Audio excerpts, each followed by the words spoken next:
The Holy Roman Empire became known as the First Reich and lasted from the years 800 to 1806. The empire was formally dissolved when the last emperor, Francis I, stepped down after suffering a military defeat by the French under Napoleon Bonaparte. Napoleon rearranged the empire's former territories, turning them into the Confederation of the Rhine, a French satellite state. The Napoleonic Confederation of the Rhine was later replaced by the German Confederation and then the North German Confederation. But hostilities did exist between some of the states within the Confederation, especially between the most powerful Austria and Prussia. In 1866, the Austro-Prussian War began, of which Prussia emerged victorious. Under pressure from Prussian Chancellor Otto von Bismarck, Germany was finally unified. The German Empire was proclaimed in Louis XIV's palace at Versailles. On January 18, 1871, the Second German Reich was born. Bismarck's revolutionary conservatism was a conservative state-building strategy meant to make the German population increasingly loyal to the state and the emperor. His strategy was to ensure social rights to improve the integration of a hierarchical society to forge a bond between workers and state. He established the modern welfare state in Germany in the 1880s by introducing healthcare and social security. Bismarck became a great hero for German conservatives, who built many monuments in his honor. Simultaneously, Bismarck attempted to reduce the political influence of the emancipated Catholic minority. The Catholics only grew stronger, forming the Center Party. Germany grew rapidly in industrial and economic power, equaling Britain. His highly professional army was the best in the world at that time, but the Navy could never catch up with the British Royal Navy. The German Empire consisted of 26 territories, mostly ruled by royal families.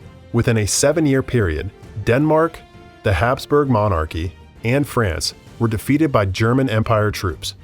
Prussia, taking up more than 3/5 of the area of Germany and having approximately 3/5 of the population, remained the dominant force in the empire until its end. In 1888, the young and ambitious Wilhelm II assumed the throne of the empire. He proved to be obsessed with his colonial ambitions and began a naval rivalry with Britain, leading to Germany's increasing isolation. The Kaiser fostered active colonization of Africa and Asia, reaching areas that were not already colonies of other European powers. His record was remarkably brutal and set the stage for genocide. In what became known as the first genocide of the 20th century, between 1904 and 1907, the German colonial government in Southwest Africa mandated the annihilation of the Herero and Namaqua peoples as a punitive measure for the revolt against German colonial rule, killing more than 100,000 people.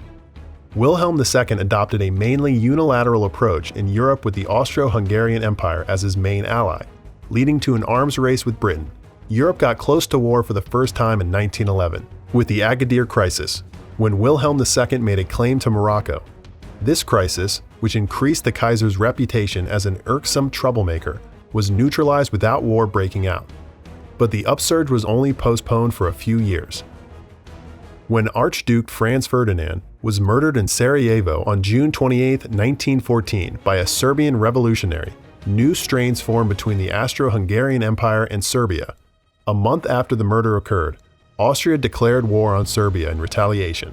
Germany joined in, and soon the German Empire found itself at war with France, Great Britain, and Russia. These events kicked off the First World War.